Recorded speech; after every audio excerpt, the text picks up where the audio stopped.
11º livro da Bíblia, que é o segundo livro de Reis. Está no Antigo Testamento.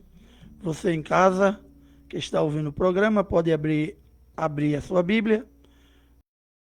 Segundo livro de Reis, o 11º livro da Bíblia. E a gente vai agora fazer um resumo do primeiro capítulo de Reis, que fala justamente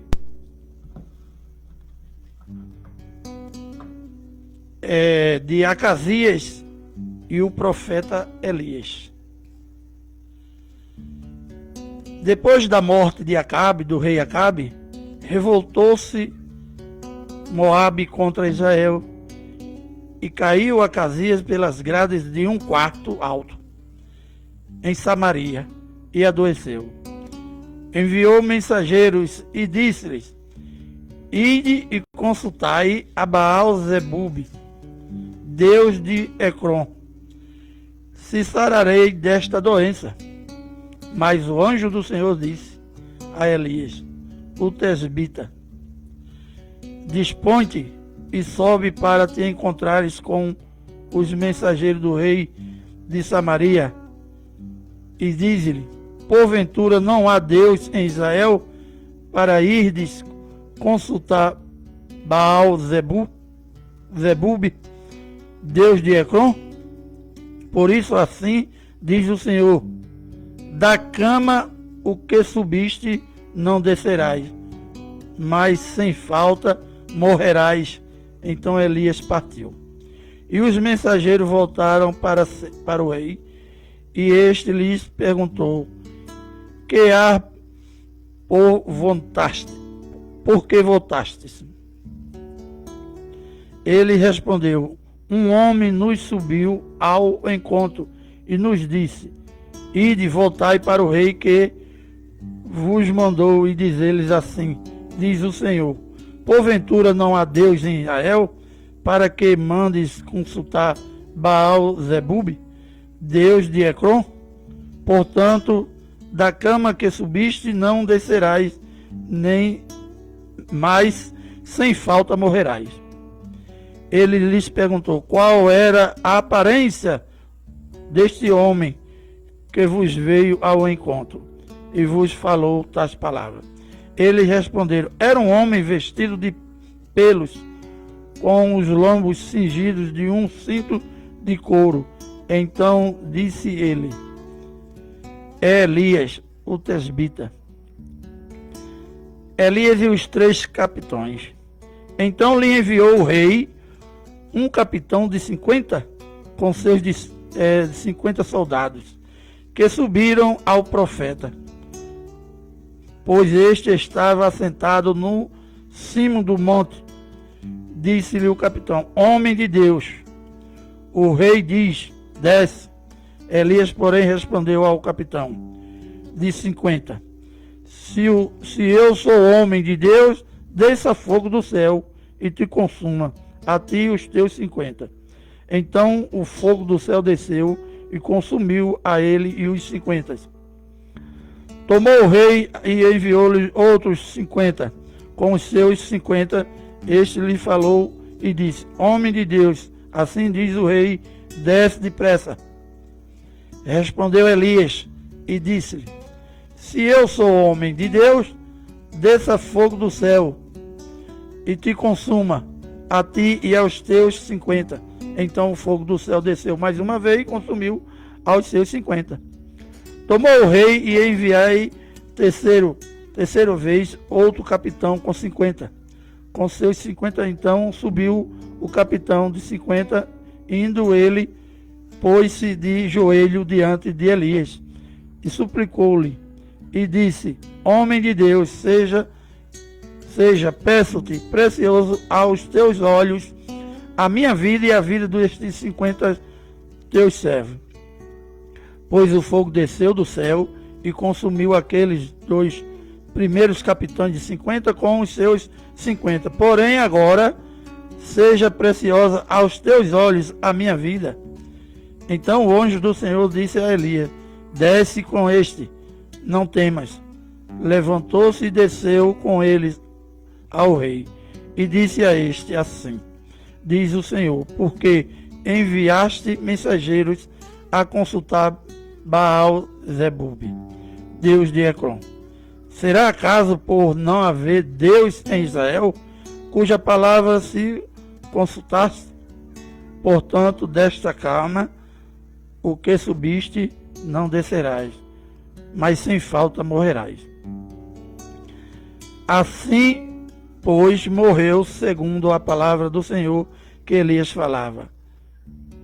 E Jorão, seu irmão, começou a reinar no seu lugar no ano segundo de Jeroboão, filho de Josafá, rei de Judá.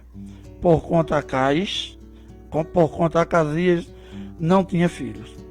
Quanto ao mais alto do Acasias e ao que fez, porventura não está escrito no livro da história de reis de Israel. Aqui esse resumo rapidinho, a gente mostra através do início do segundo reis, né, que Elias era considerado o profeta do fogo, né? A gente vê a história de Elias, que ele teve um confronto com os mais de 450 profetas de Baal, né, no Monte Carmelo, onde ele pôs à prova que o Deus verdadeiro era aquele que colocasse fogo do céu e queimasse a sua oferta, que a gente conhece bem essa história, e que os profetas de Baal passaram a manhã toda orando, e que o próprio Elias dizia: fala mais alto, porque teu Deus talvez esteja dormindo, ou ele não esteja escutando. E quando ele orou e pediu para que Deus mandasse fogo do céu, queimou lá. Então, essa é a primeira parte do livro de 2 Reis, e que se inicia com essa já profecia também, né?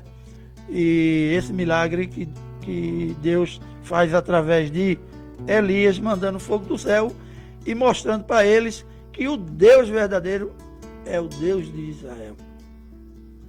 É o nosso Deus. O Deus a quem a gente crê, aquele que a gente não vê, mas sabe que Ele todos os dias cuida de nós. Então, porque nós somos provisões de Deus, nós somos criados à imagem e semelhança de Deus. A gente não é maior ou melhor do que ninguém. A gente não tem que buscar a nossa bênção, a nossa melhora de vida, a nossa saúde em outros deuses. Existe um único Deus a quem a gente deve adorar todos os dias, que se chama o Deus eterno, o Deus que criou o céu e a terra, o Deus de Isaac, Jacó e Abraão, o Deus a quem a gente não vê, mas a gente sabe e sente, porque todos os dias Ele faz um milagre em nossa vida. É quando a gente se acorda. É quando a gente se acorda, e esse milagre a gente tem que agradecer a Deus todos os dias. Então a história de Elias, o profeta do fogo, traz para os dias de hoje lições de resiliência, fé em meio à exaustão, e a importância do cuidado emocional e espiritual. Elias representa a humanidade com vulnerabilidade, medo e depressão, que busca força em Deus, mostrando que até os fortes podem fraquejar e encontrar renovo na quietude, na providência. As principais lições que a gente tira da vida de Elias para os dias de hoje é a vulnerabilidade emocional, a exaustão dos nossos caminhadas. Elias enfrentou depressão e o desejo de morrer após um grande sucesso, demonstrando que a exaustão emocional é real e que Deus cuida de nós em nossas fraquezas. A gente vê aqui que essa emoção que Elias sentiu foi justamente na batalha no Monte Carmelo com os 450 profetas de Baal. Essa essa luta que aconteceu, essa prova de fé tamanha de Elias, confrontando os 400 profetas de Baal, a gente confronta todos os dias uma luta diária, que é servir a Deus em obediência no mundo em que vivemos.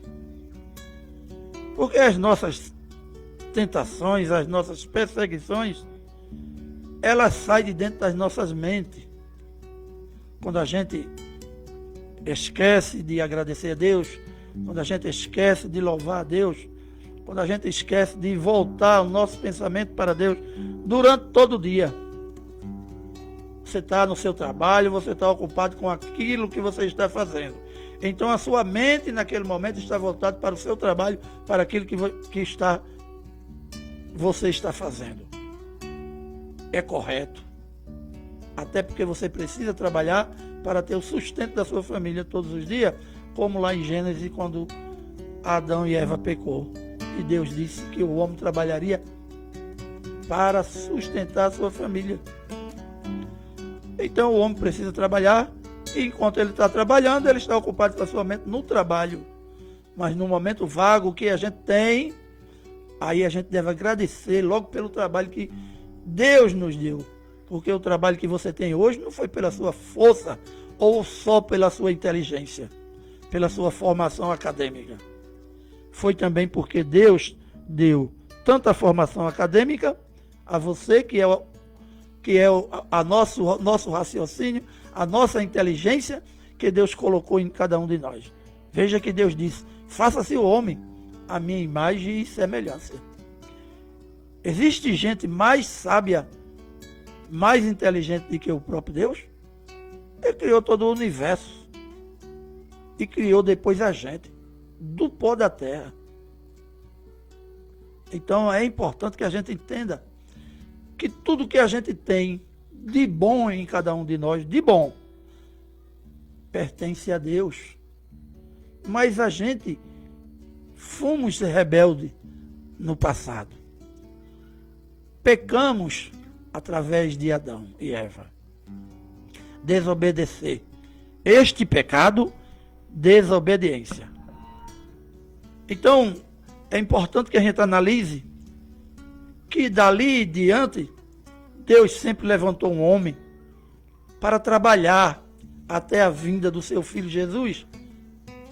De Gênesis ao primeiro livro da Bíblia, ao primeiro livro do Novo Testamento, que é o Evangelho de Mateus.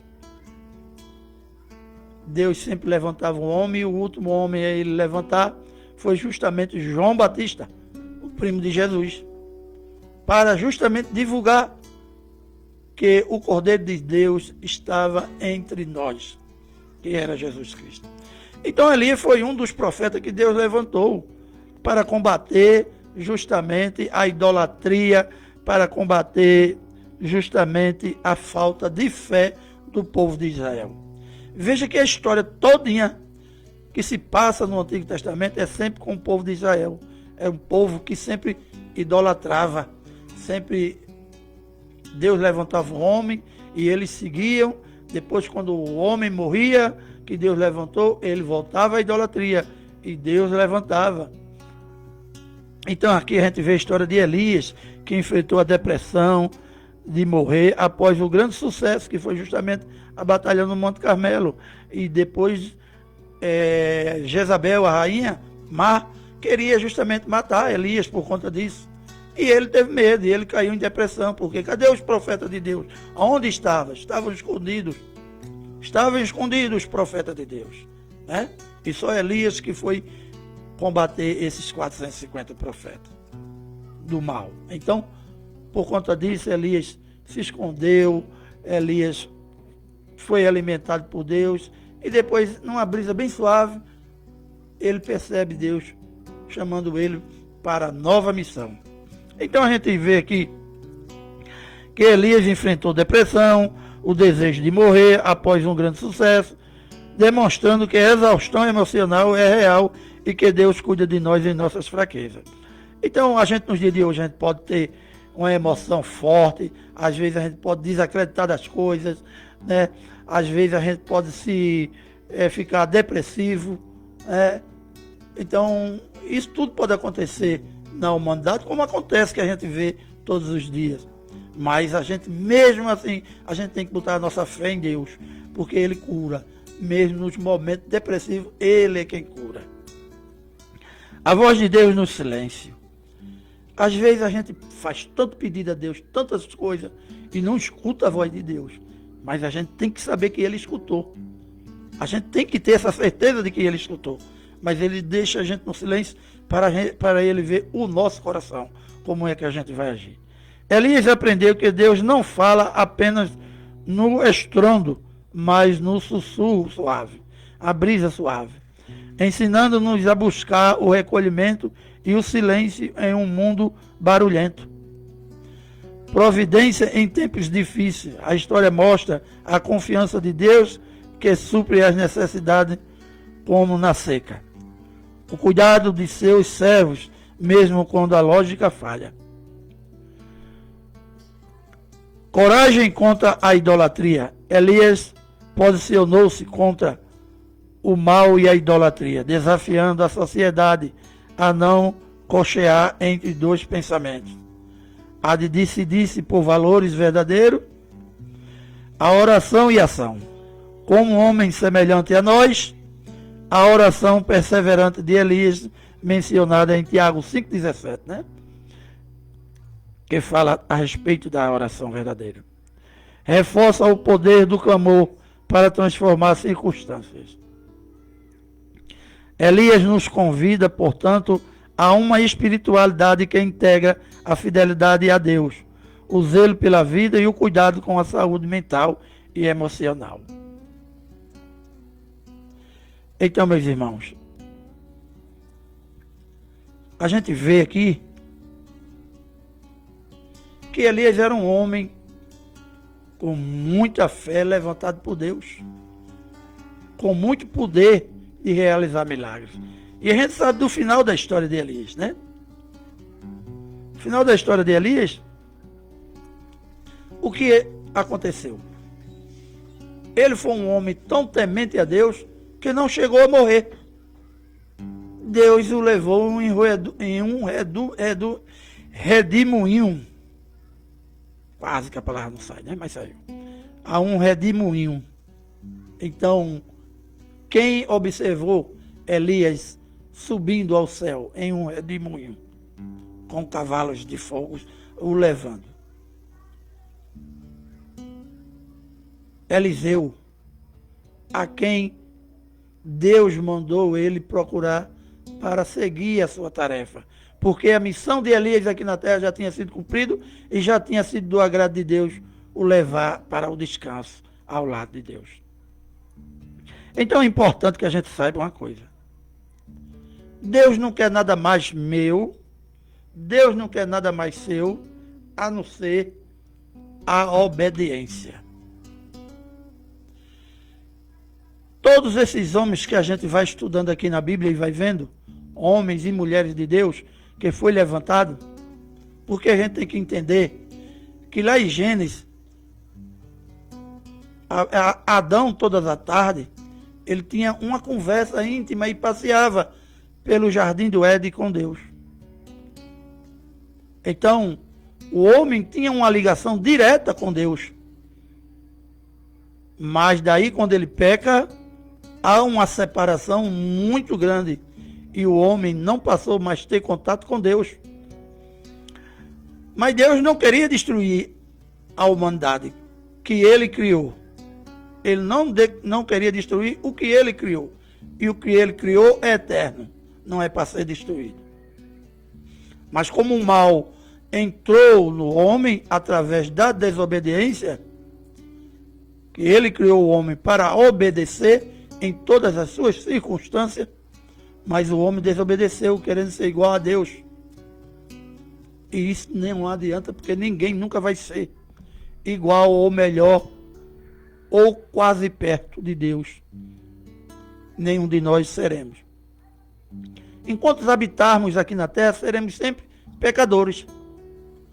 Mas se fizermos a vontade de Deus, se seguirmos os passos de Jesus, que nos deixou todo o ensinamento de vida, como a gente deve viver aqui na terra, através dos seus evangelhos,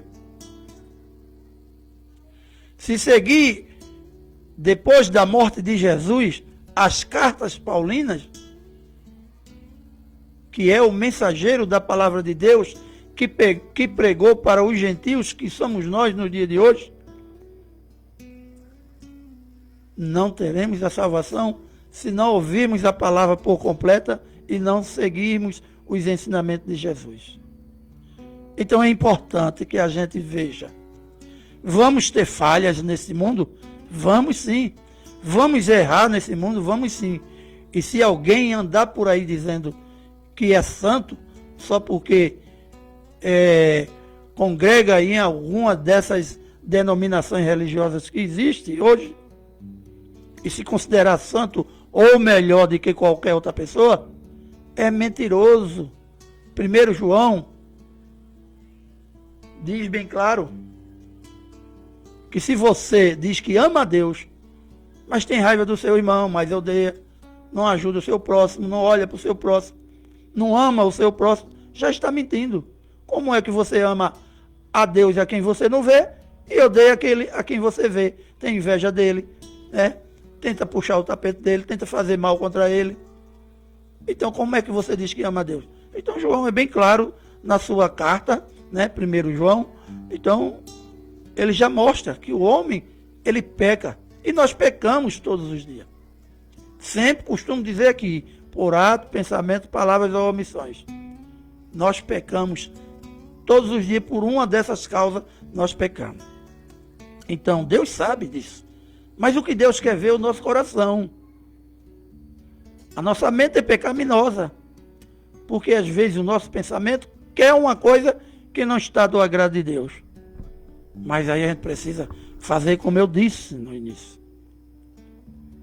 A gente precisa aproveitar os nossos momentos vagos e refletir o que Deus quer de nós. Nós hoje temos um instrumento que pode servir para o nosso próprio bem. Imagine você todo dia sair de casa levando uma Bíblia para o seu trabalho. Mas você tem hoje o celular, que no momento vago você pode ir lá buscar um texto bíblico e ler e meditar sobre ele. Em vez de você ocupar sua mente através das redes sociais em outras coisas que não edifica para o crescimento espiritual diante de Deus. Veja que Jesus disse que o Espírito Santo habita entre nós. Ele não disse que o Espírito Santo habita em nós. Mas o Espírito Santo pode habitar em nós? Pode. E é preciso que a gente dê espaço. A gente abra espaço em nosso corpo para que o Espírito Santo possa habitar em nós. Como? Estudando a palavra de Deus. Quando a gente estuda um capítulo ou vários versículos da Bíblia, ou um livro completo, todos os dias, o Espírito Santo vai olhar e observar as nossas atitudes, e ele vai habitar entre nós. E ele habitando entre nós, ele vai dar o entendimento da palavra de Deus e o que Deus quer para a nossa vida todos os dias. Mas tem gente que não lê a Bíblia porque acha que é difícil interpretar ela e entender. Lógico, ela é difícil. Na verdade, a Bíblia ela é complexa porque ela teve mais de 40 escritores inspirados por Deus para escrever a Bíblia. Ela foi falado em hebraico, em aramaico, em grego. Então, escrita depois em latim e português, e inglês e outras línguas, né? Então hoje é o livro mais lido do mundo, é o livro que está em todas as casas, se assim alguém queira, e é um livro barato. Então você tem uma intimidade com Deus, você quer ter uma intimidade com Deus, comece a ler a Bíblia, lê. É por isso que esse programa, toda sexta-feira, que Deus colocou no meu coração para que a gente pudéssemos aqui realizar, é para justamente a gente estudar do Antigo ao Novo Testamento.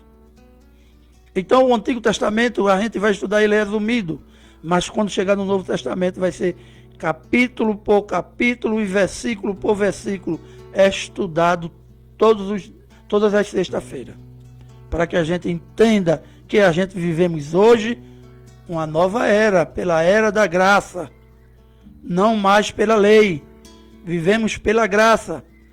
Então tudo aquilo que a gente deveria cumprir na lei, Deus cumpriu nele quando morreu na cruz. Tirou todos os nossos pecados.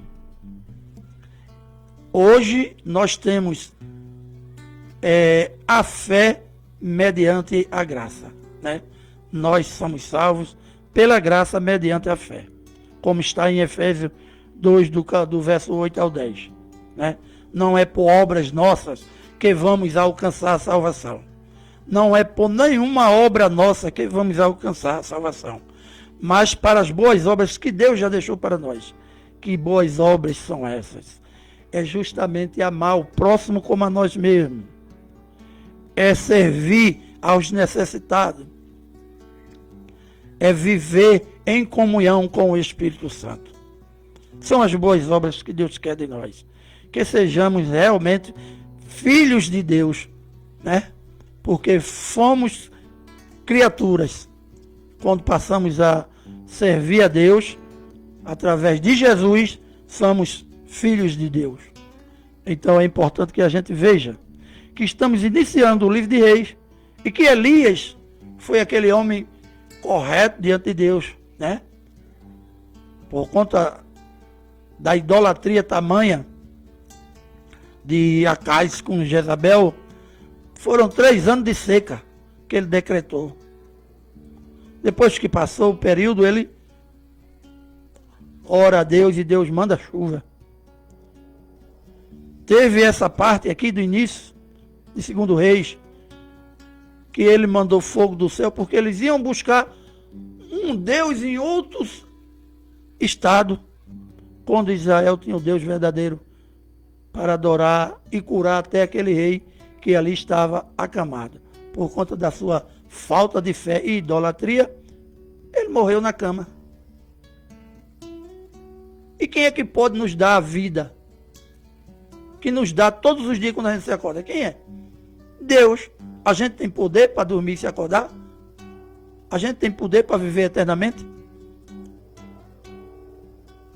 Então, todos os dias, alguém parte deste mundo. Chegou o seu dia de partir. Se viveu na presença de Deus, vai ter a recompensa no dia final. Se não, vai ter a recompensa também do que ele fez. Porque nós iremos ser julgados pelos nossos atos quando partirmos desse mundo. Mas enquanto estamos com vida, devemos esta obrigação de servirmos a Deus. Não digo que é obrigação, mas é um dever nosso, né? E se você entender que Deus é o único que nos pode nos dar a salvação, nós temos essa realmente obrigação de servir a Deus. Porque tudo que a gente tem hoje, tudo que eu tenho, tudo que você tem, a gente devemos agradecer a Deus. Se aquilo que a gente hoje tanto reclama no dia a dia, quando a gente amanhece, às vezes já preocupado com isso, com aquilo, que está faltando isso ou aquilo, a gente tem que entregar na mão de Deus, porque é aquilo que a gente não pode fazer, a gente entrega na mão de Deus, porque o futuro não nos pertence. O presente que vivemos agora, a gente não sabe nem o que vai acontecer daqui a pouco, ou alguns segundos. Então a gente tem que começar o dia já agradecendo a Deus e colocando todas as nossas preocupações na mão dele, porque ele é quem pode nos dar as coisas boas que ele sabe que cada um de nós precisa e merece. Então a gente não tem que se preocupar com nada, a não ser servir a ele fielmente. Então nesta manhã de sexta-feira, a gente está justamente estudando já o início do livro de 2 Reis, o 11º livro da Bíblia. Os acontecimentos mais marcantes da vida de Elias foram a previsão da seca. Elias anunciou ao rei Acabe que não choverá em Israel por alguns anos, até que ele dissesse. Refúgio junto ao riacho de Querite. Durante a seca, Elias se esconde no riacho de Querite, onde é alimentado por corvos. O milagre na casa da viúva de Serepta. Elias é enviado a Serepta, onde realiza o milagre da multiplicação da farinha e do azeite para sustentar uma viúva e seu filho durante a fome. A ressurreição do filho da viúva. Elias ora a Deus e ressuscita o filho da viúva de Serepta, que havia morrido. Desafio no Monte Carmelo. Elias confronta os 450 profetas de Baal e os 400 profetas de Azaré, no Monte Carmelo. Deus responde com fogo, provando ser o verdadeiro Deus, e os profetas de Baal são mortos. Oração pela chuva. Após o desafio, Elias ora a Deus por enviar chuva, encerrando a seca. Fuga para o deserto. Jezabel, a esposa de Acabe, ameaça matar Elias e ele foge para o deserto, onde, desanimado, pede a Deus para morrer. Deus o conforta e o alimenta através de um anjo. A revelação de Deus no Monte Horebe. Elias vai ao Monte Horebe, onde Deus se revela a ele em um sussurro suave e lhe dá novas instruções, incluindo a unção de Eliseu como seu sucessor. Unção de Eliseu. Elias encontra Eliseu e unge-o como profeta em seu lugar. A profecia contra Acabe e Jezabel. Elias pronuncia o julgamento de Deus sobre Acabe e Jezabel por seus pecados, incluindo o assassinato de Nabote para tomar a sua vinha. Elias é levado ao céu por um redemoinho. Elias é levado ao céu em um redemoinho com carros e cavalos de fogo, na presença de Eliseu, que herda seu manto e o ministério profético. Então, esses acontecimentos aqui foram sobre a vida de Elias, o que aconteceu, o que Elias fez, através do mandado de Deus. E hoje, nesta manhã, Deus tem um mandado para cada um de nós, que é justamente servir a Ele em obediência através dos ensinamentos de Jesus. Porque hoje não vivemos mais sobre a lei, vivemos sobre a graça. E uma graça imerecida em que Deus, através do seu Filho Jesus, nos deixou. Esta é uma graça imerecida, que é a salvação pela fé. Se você tem fé em Deus, se você confia que hoje você está nesse mundo pela graça dele, então dedique a sua vida a ele. Observe o que o mundo oferece e leia a Bíblia, que você vai observar o que tu podes neste mundo fazer e o que tu não podes. Então a palavra de Deus, ela é bem clara. Se você crê que a Bíblia é o livro que te leva junto à tua fé à salvação, leia, estude, busque orações antes de ler, para que o Espírito Santo possa dar o entendimento e o discernimento da palavra. Então, meus irmãos, Jesus nos traz ensinamento para cada dia de nossa vida.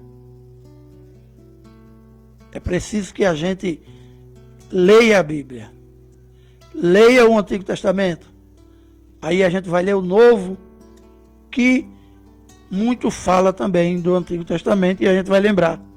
Esta passagem eu vi no livro tal, que está no livro tal, e falou sobre isso. Então, eu poderia começar dando esse estudo só no Novo Testamento, porque hoje nós vivemos sobre a graça, e a graça está no Novo Testamento.